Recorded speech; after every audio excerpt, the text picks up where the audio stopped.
दोस्तों RRB JE के तीनों दिन के सारे शिफ्ट के एग्जाम कंप्लीट हो गए हैं। काफी सारे बच्चे बहुत हल्का महसूस कर रहे होंगे, बहुत तनाव मुक्त महसूस कर रहे होंगे क्योंकि बड़ा एग्जाम है। 2019 के बाद लगभग 5 साल बाद रेलवे ने एक बड़े पैमाने पर रिक्रूटमेंट किया है। लेकिन खुशखबरी ये है कि ये अगले साल भी होने वाला है। और जो बच्चे अभी सीबीटी 1 का एग्जाम जस्ट दे चुके हैं, और ज्यादातर देखो बच्चे ऐसे होते हैं, मतलब काफी सारे बच्चे ऐसे होते हैं जो शायद उतनी अच्छी तैयारी नहीं कर पाए। बहुत सारे बच्चे ऐसे होते हैं जो अच्छी तैयारी करते हैं, जो अच्छी तैयारी के साथ एग्जाम में जाते हैं। उनमें से कुछ मुट्ठी भर बच्चे ऐसे होते हैं जो एग्जाम देने के बाद उनको डाउट नहीं होता है कि अब सीबीटी 2 देना है या नहीं देना है। उनको पता है कि हमें देना है सीबीटी 2।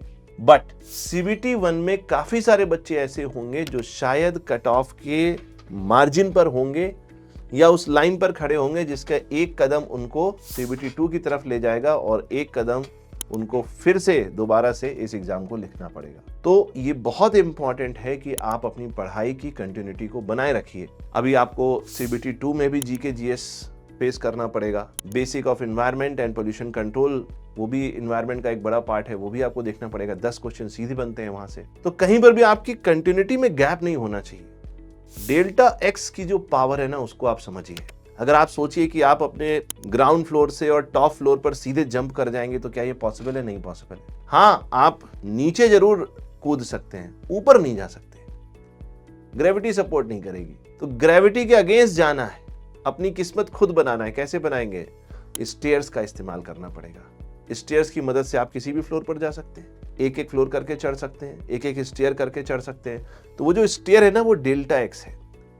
एग्जाम हो गया, एक दिन मैक्सिमम रिलैक्स करो, अगला जो भी एग्जाम है उसको पूरी तरीके से टारगेट करो। जिन बच्चों को लग रहा है कि नहीं सर अब तो कोई उम्मीद ही नहीं है, हमारा पेपर बहुत खराब हुआ है, उनको तुरंत सीबीटी 1 की फिर से तैयारी में लग जाना चाहिए। अगले साल की एसएससी जेई का अगर तैयारी कर रहे हैं तो उसमें लग जाना चाहिए। और भी कई सारे छोटे एग्जाम्स निकले हैं, छोटे मोटे एग्जाम्स हैं, उसकी तैयारी में लग जाना चाहिए। और जिन बच्चों को लग रहा है कि वो मार्जिन पे हैं, 60 के आसपास बन रहा है, 60-65 के आसपास बन रहा है, तो आप मान के चलिए संभावना है कि आपका लिस्ट में नाम हो सकता है।